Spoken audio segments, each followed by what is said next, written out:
அஞ்சுவது யாதொன்றுமில்லை, அஞ்ச வருவதும் இல்லை.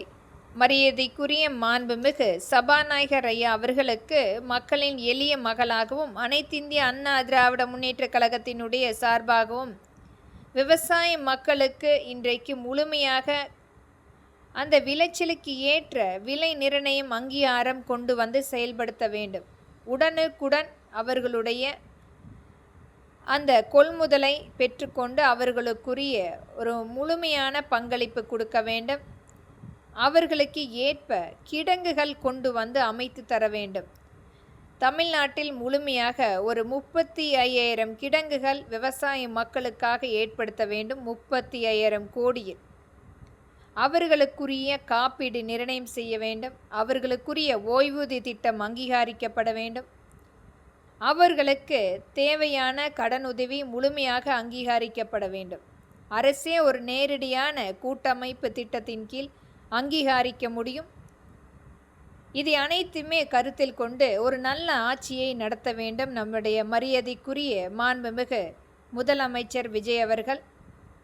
ஆனால் இங்கு திராவிட முன்னேற்றக் கழகத்தினுடைய ஆட்சி மட்டுமே எனக்கு மக்களுக்கும் பிரதிபலித்து கொண்டிருக்கிறது. ஒவ்வொரு இடத்திலுமே அந்த மதுபான கடைகள் மூடியதாக சொல்லி கொண்டிருக்கின்றார்கள். ஆனால் அனைத்துமே மீண்டும் அதே இடத்தில் செயல்பட்டு கொண்டிருக்கிறது. அனைத்துமே கவனத்தில் கொண்டு செயல்படுத்த வேண்டும்.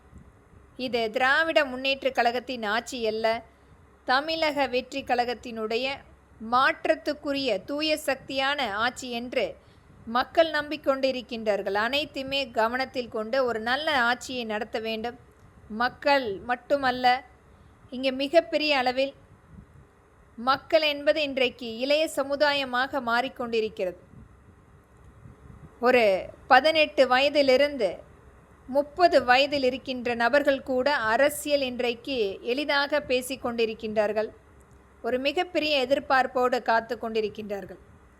அனைத்தையுமே கவனத்தில் கொண்டு மக்களுக்குரிய ஒரு நல்ல ஆட்சியை ஏற்படுத்த வேண்டும். அதில் குறிப்பாக நியாய விலை அட்டை வைத்திருக்கக்கூடிய நபர்களுக்கு மாதம் 2,500 ரூபாய் கொடுப்பதாக சொல்லி இன்றைக்கு தகுதியுள்ள மகளிருக்கு என்று சொல்லி 1000 ரூபாய் கொடுத்திருக்கின்றீர்கள். அனைத்துமே திராவிட முன்னேற்ற கழகத்தினுடைய பிரதிபலிப்பு மட்டுமே இங்கு பார்த்து கொண்டிருக்கிறோம்.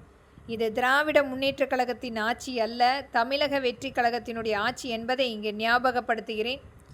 மக்கள் உங்கள் மீது மிகப்பெரிய நம்பிக்கை வைத்திருக்கின்றார்கள். அனைத்துமே முழுமைப்படுத்த வேண்டும்.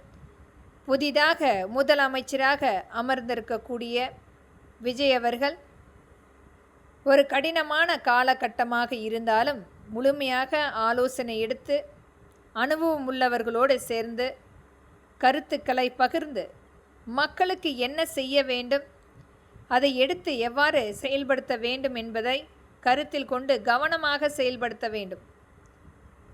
இது திராவிட முன்னேற்ற கழகத்தின் ஆட்சி இல்லை என்பதை முழுமையாக மக்களுக்கு நம்ப வைக்க வேண்டும். மக்கள் ஒவ்வொரு இடத்திலுமே திராவிட முன்னேற்ற கழகத்தின் ஆட்சி மட்டுமே இங்கு பார்த்து கொண்டிருக்கிறோம் என்று பதிவிட்டு கொண்டிருக்கின்றார்கள். இது அனைத்துமே வரக்கூடிய நாட்களில் திருத்திக் கொள்ள வேண்டும். நன்றி ஐயா.